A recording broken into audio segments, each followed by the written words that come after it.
In the Second Age of Middle-earth, a shadow grew once more in the east, and its name was Sauron. No longer a mere lieutenant of Morgoth, the fallen Vala, Sauron had taken up his master's dark mantle.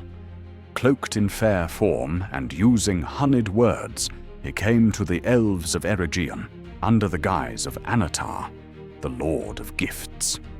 There, he taught the elven smiths many secrets of craft and power.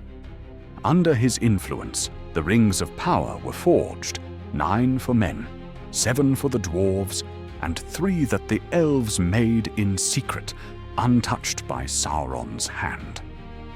But when he returned to Mordor and forged the One Ring in the fires of Mount Doom, the elves perceived his betrayal.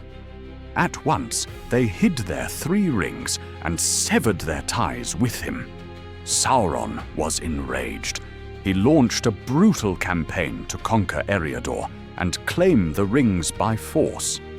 Thus began the War of the Elves and Sauron, a long and terrible conflict that would shake the foundations of Middle-earth.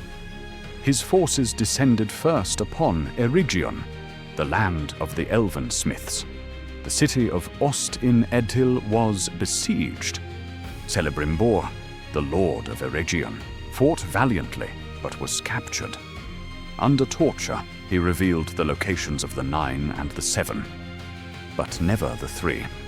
In the end, he was slain, and his body hung upon a banner as a grim message to all who dared defy Sauron. But the elves were not yet defeated. High King Gil-galad of Lindon, wise and resolute, rallied his forces in the west. From the grey havens and the forests of Lindon, mighty hosts marched under his banners. Their resistance was fierce, holding back the tide of orcs and darkness that swept across Eriador. Yet Sauron's power was great. Eregion fell. The dwarves of Khazad-dûm sealed their gates. The survivors fled north to the safety of Lindon or south toward Lorien. As the war dragged on, the land was scorched, forests burned, and ancient cities crumbled into ruin. In the midst of despair, help came from an unexpected quarter, the Númenorians. These mighty men of the West, descendants of Elros, crossed the sea with tall ships and shining armor. With their arrival, the tide began to turn. Sauron's forces were pushed back from the coasts.